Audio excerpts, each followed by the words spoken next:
Amém. Gente, quem já estudou um pouco a história dos avivamentos sabe que teve um avivamento puritano no século XVII, que teve desdobramentos no século XVIII, por exemplo, com Jonathan Edwards em Northampton, em Massachusetts. E aí Edwards então teve uma primeira grande onda de avivamento lá nos Estados Unidos, que repercutiu depois na Inglaterra e na Escócia. E as descrições do que aconteceu ali são coisas tremendas e maravilhosas. E Edwards descreve o que aconteceu e o que ele viu ali naqueles dias da seguinte forma: a cidade foi transformada, ficando cheia de amor e de alegria. Cidade de Northampton, onde ele era pastor. As famílias foram renovadas mediante a conversão dos filhos, maridos e esposas. A igreja foi renovada em seu culto público, abandonando a frieza anterior. A pregação da palavra se tornou especialmente desejada. Temas espirituais se tornaram o centro da vida. Pessoas de todas as idades se converteram em número extraordinário. A obra de Deus foi realizada de modo rápido e eficaz. E Edwards então sistematiza e coloca em livros muito do que ele viveu, do que ele testemunhou. E embora ele fosse alguém erudito, Edwards chegou a ser reitor de Princeton, uma das maiores universidades americanas. Embora ele fosse muito culto, ele experimentou algo que ia muito além de todo status intelectual que o homem pode alcançar nessa vida.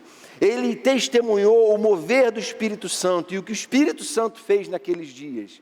E ele, por isso, se tornou talvez o maior teólogo sobre avivamento de todos. Quem quer estudar avivamentos tem que ler Jonathan Edwards, porque ele não só fala da história dos avivamentos, ele teologiza à luz da palavra de Deus os avivamentos. E ele fala que os avivamentos despertam as afeições espirituais, as afeições religiosas. E ele define isso assim: as afeições são os exercícios mais vigorosos e sensíveis da inclinação e da vontade humana.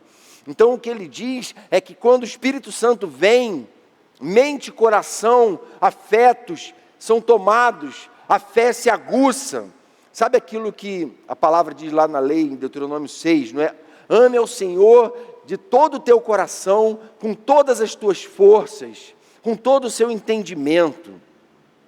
Isso é alguém que está sendo vivificado por Deus, alguém que tem tido suas afeições mais profundas da alma, sendo tocadas pelo Espírito Santo, de modo que seu sistema de valores muda, de forma que a sua maneira de enxergar a realidade à sua volta se torna condicionada por aquilo que o Espírito Santo ministra ao seu coração, à luz da palavra de Deus revelada. A própria leitura da palavra, no momento de derramamento do Espírito, não se torna uma coisa maçante, repetitiva, mecânica, mas se torna algo de deleite, algo em que a gente se deleita, lendo textos de 2, 3 mil anos atrás, e a gente vai lendo e quer ler mais, porque a gente não tem um mero conhecimento, entendimento intelectual do que a gente está lendo, mas aquilo que a gente está lendo alimenta a nossa alma, alimenta a gente espiritualmente. Então, a fé, no momento desses, é potencializada por um envolvimento pleno da razão e das emoções. Não há uma razão suprimindo as emoções, nem emoções que ignoram a razão. Tudo isso acontece e afeta a gente profundamente. Então, a gente precisa buscar um avivamento. Esse texto fala um pouco sobre isso. Paulo fala da diferença que há numa igreja e numa vida onde o Espírito Santo veio e que o Espírito Santo transforma. E ele fala isso a partir do que ele mesmo viveu naquele avivamento nos primeiros dias, nos primeiros anos da história da igreja. Diz assim, 1 Coríntios 2: eu mesmo, irmãos, quando estive entre vocês, não fui com discurso eloquente, nem com muita sabedoria para lhes proclamar o mistério de Deus, pois decidi nada saber entre vocês, a não ser Jesus Cristo e este crucificado. E foi com franqueza, temor e com muito tremor que estive entre vocês. Minha mensagem e minha pregação não consistiram de palavras persuasivas de sabedoria, mas consistiram de demonstração do poder do Espírito, para que a fé que vocês têm não se baseasse na sabedoria humana, mas no poder de Deus. Entretanto, falamos de sabedoria entre os que já têm maturidade, mas não da sabedoria desta era, ou dos poderosos desta era, que estão sendo reduzidos a nada. Ao contrário, falamos da sabedoria de Deus, do mistério que estava oculto, o qual Deus preordenou antes do princípio das eras para a nossa glória. Nenhum dos poderosos desta era o entendeu, pois se o tivessem entendido, não teriam crucificado o Senhor da glória.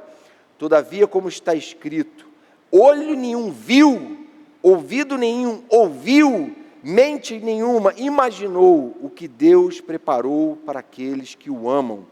Mas Deus o revelou a nós por meio do Espírito. O Espírito sonda todas as coisas, até mesmo as coisas mais profundas de Deus, pois quem conhece os pensamentos do homem, a não ser o Espírito do homem que nele está? Da mesma forma, ninguém conhece os pensamentos de Deus, a não ser o Espírito de Deus. Nós, porém, não recebemos o Espírito do mundo, mas o Espírito procedente de Deus, para que entendamos as coisas que Deus nos tem dado gratuitamente. Delas também falamos, não com palavras ensinadas pela sabedoria humana, mas com palavras ensinadas pelo Espírito, interpretando verdades espirituais para os que são espirituais. Quem não tem o Espírito, não aceita as coisas que vêm do Espírito de Deus, pois lhes são loucura e não é capaz de entendê-las, porque elas são discernidas espiritualmente. Mas quem é espiritual discerne todas as coisas, e ele mesmo por ninguém é discernido. Pois quem conheceu a mente do Senhor para que possa instruí-lo? Nós, porém, temos a mente de Cristo. Então vejam que o apóstolo Paulo, ele faz uma relação de coisas sobre as quais o Evangelho não é, e que a gente pode achar que é. Ele está falando para a igreja de Corinto. Corinto era uma cidade cosmopolita, uma cidade intelectualizada, uma cidade muito crítica, cientificista, racionalista para aquele tempo.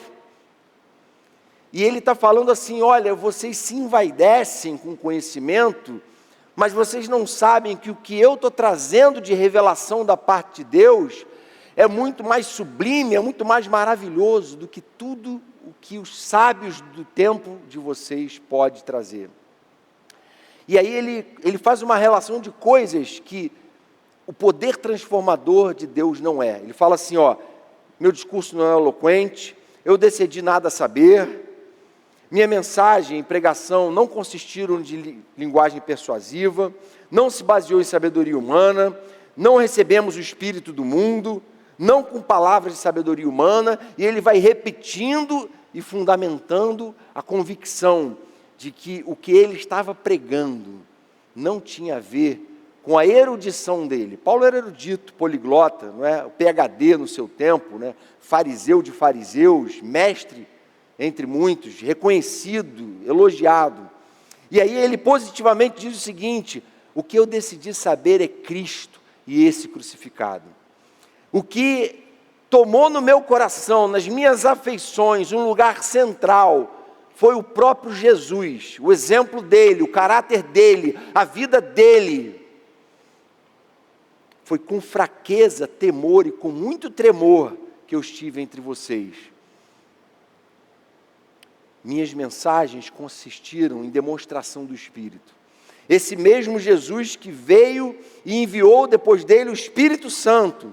E a gente fala então da sabedoria de Deus. Deus revelou por meio do Espírito, palavras ensinadas pelo Espírito. Ele repetidamente agora pontua positivamente o que o Evangelho consiste. Fundamentalmente, o Evangelho consiste em Cristo e no Espírito Santo que vem sobre nós, nos capacitando à imitação de Cristo. Fundamentalmente é isso. Então o que ele está tentando dizer é exatamente o fato de que a Bíblia não deve ser lida de forma simplesmente repetida e na letra morta, de forma meramente racional. A Bíblia precisa ser lida mediante a iluminação do Espírito Santo. A gente precisa ir até a palavra, não para ler, para dizer eu li, a gente precisa meditar nela. A gente precisa ler em oração. a gente precisa buscar ela, e é essa busca, minha e sua, individualmente, que somadas fazem com que o avivamento venha. Nós não temos como produzir o avivamento, isso a história dos avivamentos mostra. Ninguém pode produzir, mas toda a verdadeira igreja de Jesus vai desejar o avivamento que a igreja de Atos experimentou. Toda igreja que está alinhada com o pensamento de Deus, que ama o Senhor, que ama o Evangelho, vai orar e clamar para que o Espírito se derrame da mesma forma como ele se derramou na igreja primitiva, da mesma forma como ele se derramou nos dias dos grandes avivamentos nos Estados Unidos e na Europa. Avivamentos são coletivos, afetam toda uma cidade, todo um país, mas eles começam com as nossas atitudes individuais em busca da presença poderosa de um Deus que, pelo poder do seu Espírito, transforma todas as coisas. O desejo de transformação, a inconformidade com o que está acontecendo com a nossa vida. Eu e você, todo dia, se colocando diante de Deus, falando: Senhor, não está bom, eu sei que não está bom. Por que eu sei disso? Porque eu tenho orado, porque eu tenho buscado, porque eu tenho lido, tenho meditado, e à luz daquilo que os teus servos viveram na história dos avivamentos, na tua palavra, eu olho para a minha vida e digo: não é o que o Senhor tem para mim. Eu ainda não experimentei a totalidade do projeto de Deus para mim. Eu ainda estou preso a projetos egoístas, limitados. Eu ainda não tenho sido usado por Deus em todo o potencial que Ele me deu para ser usado para a glória dEle. Eu não sinto que o Espírito tem fluído com liberdade. Tem coisas se interpondo entre mim e o avivamento na minha vida. Tem coisas atrapalhando a obra de Deus a ser completada na minha vida todos os dias. E essas coisas precisam ser tratadas. E não tem outro lugar para tratar elas, senão na presença de Deus. Quais são, então, as grandes evidências de que a gente está na busca verdadeira e de que a gente está no caminho para um avivamento, seja ele pessoal ou, se Deus quiser, a gente vai clamar por isso coletivo. Primeiro, quando o Espírito transforma, quando o Espírito se derrama, Cristo se torna tudo para nós. É isso que Paulo fala. A grande experiência do avivamento que Paulo teve foi essa do verso 2. Pois decidi nada saber entre vocês, a não ser Cristo e este crucificado. O que Paulo está falando é o seguinte, gente. Esses dias, algum tempo atrás, passando de carro na Barra da Tijuca, tinha um muro com uma frase bem grande escrita assim: só a educação salva. E é claro que quem colocou aquela arte ali está brincando com essa história de só Jesus salva, né? Tem um cara por aí que vai pintando em tudo quanto é lugar, só Jesus salva. É claro que o cara que fez aquele cartaz está contrapondo a solução que o Evangelho apresenta para a solução que ele, na sua filosofia, propõe. E a educação é importante demais, é fundamental. Todo o cristianismo na história se preocupou com educação. A igreja sempre foi preocupada com isso. Mas a verdade é que a educação não salva, porque se a educação salvasse, não existiam criminosos com diploma superior. Não existiam criminosos de colarinho branco, com mestrado e doutorado. Não existia tanta sonegação, não existia tanta corrupção na política. Por quê? Porque educação não salva. Gente que cresceu nas melhores famílias, teve acesso às melhores escolas e universidades, e que se tornou criminoso. Por quê? Porque a educação não salva. O que salva é o Evangelho, é isso que Paulo está falando. Eu decidi não saber nada, a não ser Cristo e este crucificado. Porque Cristo crucificado, esse sim salva. Amém, irmãos? Essa é uma convicção que tem que estar entranhada. Qual é a solução para a minha vida hoje? A solução para a vida do Jonatas hoje é Cristo e esse crucificado. É olhando para Ele, é buscando o que Ele buscou, é vivendo como Ele viveu, é sendo como Ele foi. E a gente, cada um, na sua busca pessoal, buscando essa transformação todo dia, a imagem de Cristo, pelo poder do Espírito Santo. E aí Paulo não é um cara que está assim, o cara é um bitolado religioso, não é que está botando aí o Deus dele acima de tudo. Ele era alguém muito respeitado, como eu disse, do ponto de vista intelectual. Olha o que ele fala em Filipenses 3, a partir do verso 4. Se alguém pensa que tem razões para confiar na carne, eu ainda mais. Circuncidado no 8º dia de vida, pertencente ao povo de Israel, à tribo de Benjamim, verdadeiro hebreu, quanto à lei fariseu, elite do judaísmo do primeiro século. Quanto ao zelo, perseguidor da igreja. Eu era tão bom nesse negócio que eu perseguia a igreja. Quanto à justiça que há na lei, irrepreensível. Paulo já está convertido, dizendo assim, vocês querem saber se eu obedecia? Eu obedecia. Mas o que para mim era lucro, passei a considerar como perda por causa de Cristo. Tudo aquilo que aparentemente sustentava uma fé consistente, sem Cristo, perdeu sentido. Cristo supera a nova aliança. Cristo mostra um caminho mais excelente. Vocês ouviram o que foi dito. Vocês ouviram o que os fariseus fizeram com a lei. Distorceram a lei, não entenderam o espírito da lei. Ouviram e não entenderam nada. Mas eu, porém, vos digo, olhem para mim. Paulo está falando isso. Decidi que tudo aquilo era perda por causa de Cristo. Tudo aquilo que eu achava que era o máximo, de repente se tornou perda por causa de Cristo. Eu lembro que quando o pastor Ricardo Costa pregou aqui, em 2014, ele contou a história da faixa preta dele. E dizem que ele até dá essa palestra na MPC de kimono, sem a faixa preta. Ele diz que a faixa preta foi a grande obsessão da juventude dele. E ele queria a faixa preta do karatê. Porque aquilo era um negócio assim que ele colocava num pedestal, num topo da lista de prioridades, da coisa mais importante da vida dele. E aí um dia Deus falou para ele, você está disposto a abrir mão dessa faixa preta por minha causa? E ele então dá essa palestra sem a faixa, para dizer, olha, o que me completa é o Senhor. Ele é superior a tudo isso. Mais do que isso, considero tudo como perda, comparado com a suprema grandeza do conhecimento de Cristo, meu Senhor, por quem perdi todas as coisas. Eu era da elite, eu era elogiado, mas eu perdi tudo isso. Eu era bem visto e bem quisto pela instituição. A instituição me bajulava. Mas eu abri mão de tudo aquilo. Eu as considero como esterco para poder ganhar Cristo e ser encontrado nele, não tendo a minha própria justiça que procede da lei, mas a que vem mediante a fé em Cristo, a justiça que procede de Deus e se baseia na fé. Para mim, muito mais importante do que todo esse status e essa reputação é estar em Cristo. Esse é o grande desejo da alma de alguém cujas afeições foram tocadas pelo Espírito Santo, foi visitado pelo Espírito Santo. É alguém que olha para a sua própria vida e diz assim, olha, Cristo é o que há de mais importante. Eu estou disposto a abrir mão de qualquer coisa por Cristo. Tem gente que ama o sono, né? Tem gente que é preguiçoso e mesmo assumido. Não, eu gosto de dormir até a hora que vai, não gosto de ler, não gosto de fazer nada que exija esforço. E talvez Jesus esteja falando para você, você não tem mais esse direito. Se você ama Cristo, você é chamado a uma vida mais excelente. Tem gente que é apaixonado por política. Estava conversando com um irmão esses dias, dizendo que a política se tornou a religião de muitos hoje, nos nossos dias. Você abre o Twitter, você vê que tem gente que leva esse negócio a sério, que não fala nada do Evangelho, mas fala de política a rodo, né?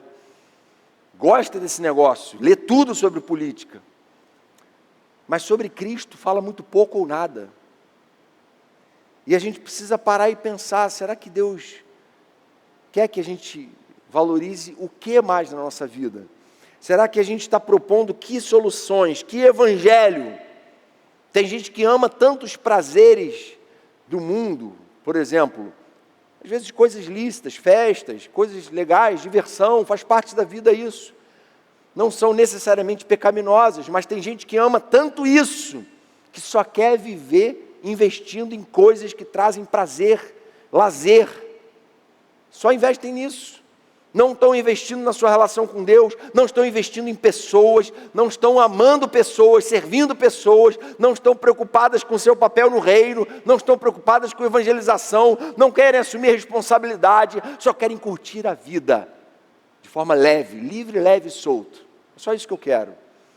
Mas nós, cristãos, discípulos de Jesus, não podemos olhar para o que Ele fez, para o que os apóstolos fizeram, enforcados, cerrados ao meio, crucificados de cabeça para baixo, e dizer, não, deixa eu curtir a vida. A gente tem que falar, Senhor, vem nos dar temperança, moderação, equilíbrio. A gente quer sim curtir as coisas prazerosas da vida, mas a gente não quer ser subjugado por elas, elas não são fim da nossa existência. A gente quer sim, Senhor, que Cristo seja o que há de mais sublime na nossa existência. E a gente quer, quem sabe, abrir mão dessas coisas.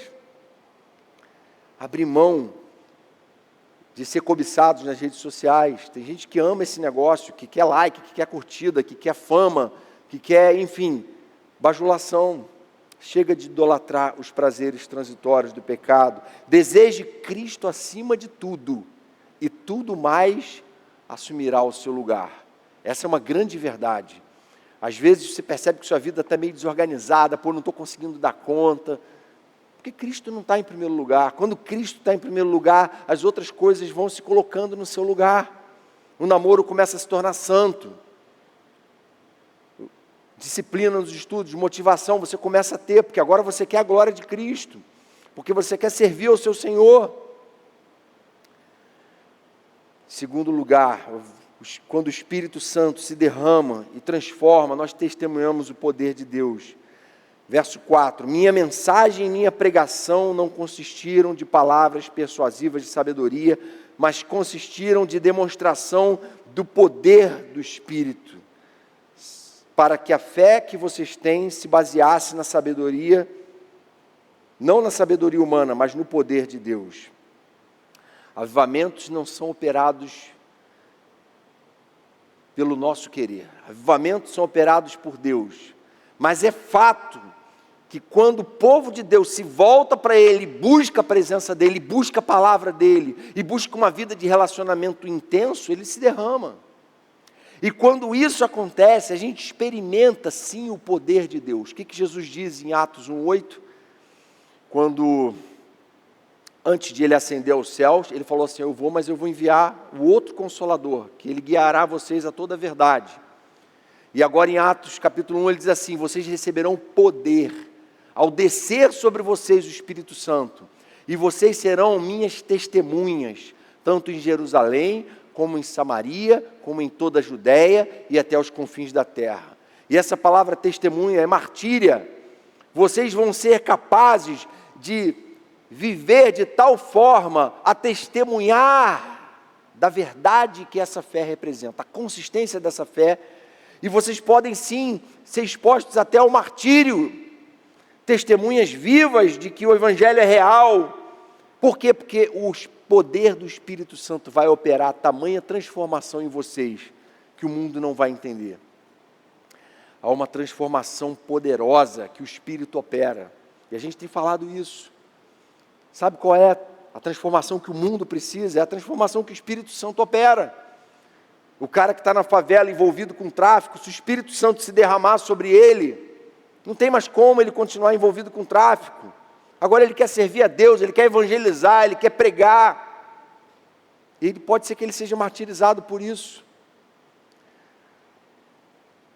O cara que frequenta a igreja de domingo a domingo e está vivendo em pecado, e o pastor prega, ele detesta as pregações, porque aquilo incomoda ele. Porque ele a semana toda alimentou a carne, domingo ele quer alimentar o espírito, mas não consegue, porque não gosta, não curte, a carne está aflorada. Não alimenta o espírito, não ora, não busca Deus, não lê a palavra, não medita nela. E o que acontece quando o Espírito Santo se derrama? O que acontece é que ao longo da semana toda, o poder transformador do Espírito Santo opera na vida dele, e quando ele chega aqui para ouvir a palavra, o Espírito testifica tudo aquilo que ele já viveu durante a semana, a luta dele. Por quê? Porque essa é a luta dele do dia a dia. Ele não é cristão no fim de semana, mas ao longo de toda a semana, em cada momento da semana, ele está preocupado com Deus, ele está buscando a Deus, ele quer mais de Deus, ele deseja Deus, ele quer ser como Cristo, ele quer a pureza de Cristo, ele quer o caráter de Cristo. Só que isso é quando o Espírito Santo se derrama. Muitas vezes a gente quer, por diversos meios, mudar as pessoas, não é? A gente vê a pessoa errada e a gente quer mudar. E às vezes é frustrante para a gente. Falar, Senhor, mas por que o Senhor me colocou aqui como pastor, se quando eu converso com a pessoa, a vida dela não é transformada? E muitas vezes não é mesmo. Mas o nosso dever é pregar, é ensinar. Então, qual é a saída para a gente? É orar e falar, Senhor, opera pelo poder do Teu Espírito um quebrantamento, para que o soberbo se abata, para que o soberbo se humilhe, para que a transformação aconteça de dentro para fora. E a gente tem que pedir isso todo dia, gente, porque o pecado não para de trabalhar. Ler a palavra e buscar esse derramamento do Espírito. Certa vez, o pastor Antônio Elias, às vezes a gente conta essa história aqui, né? Um jovem chegou para ele e falou, pastor, tem problema eu dormir com minha namorada? Aí ele falou, claro que não, desde quando dormir é pecado, né? Enquanto você está dormindo, não tem problema nenhum. Só que o que você vai fazer acordado com ela? Isso aí pode ser um problema, né? Aí ele falava brincando isso, o jeitão dele, né? E aí ele disse o seguinte, o que aquele jovem queria? Por que ele veio fazer essa pergunta para o pastor? Porque o Espírito Santo já tinha dito para ele que estava errado. Então, quando ele procurou o pastor, ele não procurou querendo saber a verdade. Ele procurou, quem sabe, para perguntar para o pastor se ele tinha uma opinião diferente do Espírito. Pastor, o Espírito já gerou em mim culpa, tristeza com o pecado. Agora eu quero saber se você discorda do Espírito. Quem sabe você me dá um aval, me dá uma carta branca, para aquilo que o Espírito já me incomodou dizendo que está errado. E essa é a verdade, é assim que acontece, porque o Espírito Santo fala àqueles que têm buscado a Ele. E muitas vezes, há cristãos que já são cristãos há anos e têm vivido uma vida espiritual derrotada, porque não têm buscado esse derramamento do Espírito, não têm se colocado diante de Deus, falando, Senhor, derrama sobre mim o Teu Espírito Santo. Sabe aquilo que Paulo fala? Não se embriaguem, não enchem a cara com bebida alcoólica, com vinho, mas encham-se do Espírito Santo. E se a gente não estiver se enchendo do Espírito sempre, não tem jeito, a carne vai tomar conta. Ela vai tragar a gente. E o pecado vai fazer a devastação que Satanás veio fazer, matar, roubar e destruir, não é? Se é o teu caso, clame ao Espírito, para que Ele venha converter e transformar a sua vida hoje. Hoje é o dia, se voltar para o Senhor, de falar, Senhor, eu quero que minha vida seja cheia do Teu Espírito Santo. Eu não quero entender as pregações como broncas, não. Eu quero entender como naturais, porque o Teu Espírito já tem me pastoreado. A palavra fala isso, né? Quem está sendo ministrado pelo Espírito, não é necessário que ninguém lhe ensine coisa alguma, porque o próprio Espírito Santo lhes ensinará todas as coisas e lhes conduzirá a toda a verdade. É isso que acontece quando alguém está buscando o Espírito, um avivamento. Terceiro, quando o Espírito Santo transforma, a gente cresce em maturidade. Um outro tema que Paulo toca aqui nesse capítulo 2, verso 6. Nós falamos da sabedoria entre os que têm maturidade, mas não da sabedoria dessa era, dos poderosos desta era que estão sendo reduzidos a nada. E no verso 15 ele fala assim, quem é espiritual discerne as coisas espirituais, e ele mesmo por ninguém é discernido, pois quem conheceu a mente do Senhor para que ele possa ser instruído, nós, porém, temos a mente de Cristo. Nós quem? Nós que temos sido amadurecidos espiritualmente todos os dias. Nós que temos aprendido todos os dias. E esse tema, gente, é um tema muito importante. A Bíblia apresenta a carreira cristã como uma carreira, como algo que a gente vai galgando, crescendo, evoluindo, progredindo, não é? Tem que ser assim, amadurecendo cada vez mais. E em vários momentos a palavra tem uma preocupação de dizer assim, olha gente, vocês não estão amadurecendo. O que está acontecendo? Por que o cara está na igreja há tanto tempo, vivendo na mesma lama, do mesmo pecado?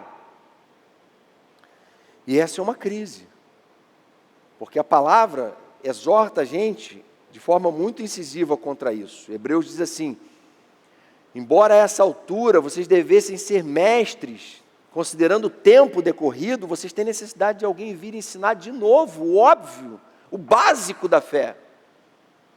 E a gente tem que falar: Senhor, eu não quero viver tendo que aprender todo dia de novo o básico da fé. Senhor, eu quero estar preparado para a missão. Senhor, eu sou teu, Cristo é tudo em mim. Eu estou aqui para cumprir essa missão. Eu quero ser santo, eu quero viver para a tua glória. Eu quero ser um adulto na fé. Paulo diz assim em Efésios 4, diz que pastores na igreja foram colocados, e líderes na igreja, esses dons de governo na igreja são dados, segundo ele fala em Efésios 4, com o fim de preparar os santos para a obra do ministério, para que o corpo de Cristo seja edificado, até que todos alcancemos a unidade da fé e do pleno conhecimento do Filho de Deus, e cheguemos à maturidade. Ele não fala assim, a fim de que pelo menos alguns cheguem à maturidade, para que pelo menos os líderes sejam maduros. Não, ele não fala isso. Ele fala, a fim de que todos, se existem líderes, pastores, professores aqui no nosso meio, que ensinam, que ministram a palavra, é para que todos cheguem à maturidade. O propósito de Deus é que não sejamos mais como crianças, levados de um lado para o outro, por todo o vento de doutrina, pelas ondas, jogados para cá e para lá, pela astúcia e esperteza de homens que induzem ao erro antes, seguindo a verdade em amor, cresçamos em tudo naquele que é a cabeça, Cristo. Cresçamos. Então, essa é uma chamada à maturidade, é uma chamada a dar o próximo passo. E Deus quer que a gente cresça em unidade. Grande evidência de maturidade é quando a gente está vivendo unido. Sabe o que é fundamental para a unidade? A gente fala, não vai ser do meu jeito, eu não estou aqui para ditar nada, eu estou aqui para ouvir, para aprender, para servir. Estou aqui para me oferecer. Isso é maturidade. Eu não estou aqui para criticar, eu não estou aqui para atacar. Não quero saber. Eu quero saber de Cristo e esse crucificado. Eu quero saber da minha vida redimida. Eu quero saber do Espírito Santo sendo derramado, trazendo sobre a minha vida pureza. Eu quero saber de ser um seguidor de Jesus, um discípulo dele, alguém cheio do Espírito Santo, alguém que dá frutos. Quando isso acontece, a gente deixa de criar problema onde não tem. E aí Paulo fala em Efésios 4:3, façam todo esforço para conservar a unidade do Espírito pelo vínculo da paz. A maior estratégia de Satanás para destruir a igreja será sempre atentar contra a unidade. Por isso a gente tem que ficar ligado. Felipe falou sobre isso domingo aqui. Cuidado com o que você está falando. Cuidado contra quem você está falando. A gente tem que ter muito temor e tremor para falar de alguém. O próprio Deus nos fez diversos, diferentes, mas a gente, apesar de ser tão diferente, é possível que a gente se dê bem. Por quê? Porque a gente não está aqui para reinar aqui, a gente está aqui para servir aqui. E quando a gente está aqui para servir, só tem um Senhor. E a gente faz como Paulo falou, né? Completem a minha alegria tendo o mesmo modo de pensar, o mesmo amor, um só espírito, uma só atitude. A gente está aqui pensando como corpo. Algumas aplicações aqui para a gente concluir. Primeira, coloque seu relacionamento com Jesus no topo das suas prioridades. Será que hoje você pode dizer assim, olha, meu relacionamento com Jesus é a coisa mais importante. Senhor, o Senhor tem visto quanta coisa eu já deixei para trás, porque eu priorizo o Senhor. Eu que estou aqui na frente. Felipe foi testemunha. Tem jeito, Felipe, você fica aqui, cara. Quanta coisa eu já deixei para trás, não é? Namoro, pelo menos uns 3, que eu deixei para trás, porque o Senhor falou, ou você me escolhe, ou você escolhe essa menina. Não tem como, não vai dar certo. E muitas vezes, Deus está falando isso para você também. O que você está considerando? Aquilo que é a coisa mais importante para você. Talvez Deus esteja falando para você hoje, olha, deseje hoje nada saber, a não ser Cristo e este crucificado. Deseje hoje fazer de Jesus o seu Senhor, não o seu ídolo. O ídolo é uma coisa que você bota lá na sala, né? Vai lá de vez em quando, reverencia Ele. Não, Jesus não é um ídolo para nós, Jesus é o nosso Senhor, Ele é o Senhor da nossa vida. Ele é o Rei, nós somos súditos dEle. Nós não estamos aqui para bater um papo com Ele, convencer Ele das nossas ideias. Nós estamos aqui para nos submeter a Ele, para dizer, eu desejo nada saber. Eu não quero saber das opiniões do Jonatas, dos achismos do Jonatas, eu quero saber de Cristo e desse crucificado. Eu quero dia a dia negar a mim mesmo, tomar a minha cruz e seguir a Ele como Senhor. O Senhor que manda em mim, que governa sobre a minha vida. E há coisas que Deus quer que você fale como Paulo. Tudo aquilo que para mim me envaidecia e me enchia de orgulho, hoje em dia para mim é perda, para mim é esterco. E Deus quer que você considere algumas coisas também como perda, como esterco. Para mim isso aqui, cara, era o máximo. Hoje em dia não faz sentido mais nenhum para mim. Porque hoje eu tenho Cristo. Eu tenho consciência da sublimidade da verdade do Evangelho. Segunda aplicação, clame todos os dias para que o Espírito Santo transforme você cada vez mais à imagem de Cristo. Gente, santificação não é uma coisa que assim, cara, eu saí do retiro, cheio do Espírito Santo, santificado, agora o ano vai ser tremendo, né? Um evento poderoso que veio, congresso de avivamento. Isso não acontece assim. A obra que Deus opera em nós é uma obra processual, é uma obra que só é testemunhada debaixo de perseverança. E a gente tem que perseverar, e é nessa perseverança que a gente se torna perfeito e íntegro, não é? A perseverança produz paciência, paciência esperança, e assim a gente vai crescendo diante do Senhor. Então clame todos os dias, é todo dia. O processo não pode se interromper, o que perseverar até o fim vai ser salvo. Essa busca começa agora. Por que a gente está fazendo 28 dias de leitura, e meditação, e oração, e jejum, até a conferência?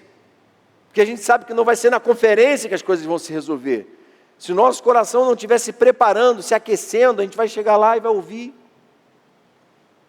Mas quando o nosso coração está receptivo, está quebrantado, está humilde, está se preparando, ávido, aí, irmãos, só Deus sabe o que Ele está reservando para aqueles que o amam. É isso que a palavra fala.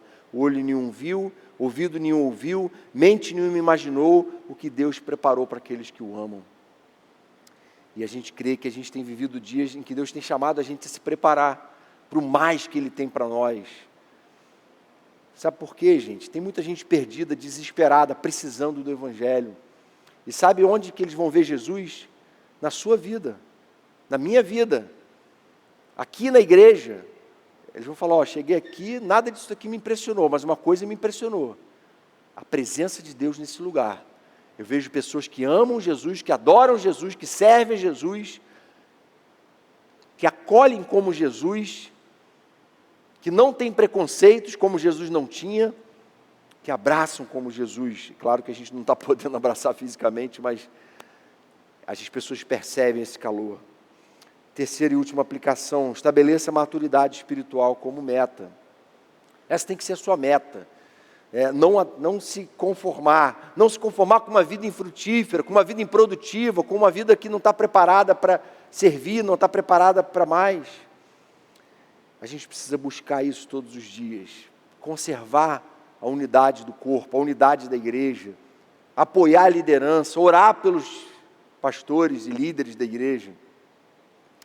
Com isso a gente vai demonstrar maturidade, com isso o Espírito vem e um avivamento acontece. Vamos orar? Senhor querido, obrigado pela Tua palavra, obrigado por esse poder transformador que está à nossa disposição gratuitamente, que a gente pode hoje invocar e a nossa vida ser impactada, ser tocada, ser transformada.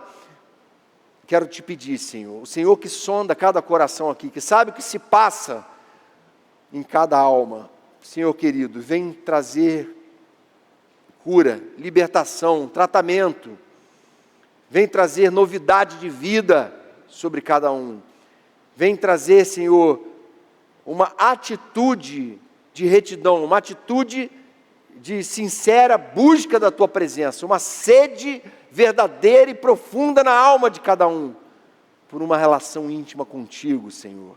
Que isso seja perseguido hoje à noite, quando a gente encostar a cabeça no travesseiro, que a gente esteja ali em oração, quando a gente acordar amanhã, que a gente acorde para continuar nessa busca, que essa busca seja incansável na nossa vida, até o dia que o Senhor virá.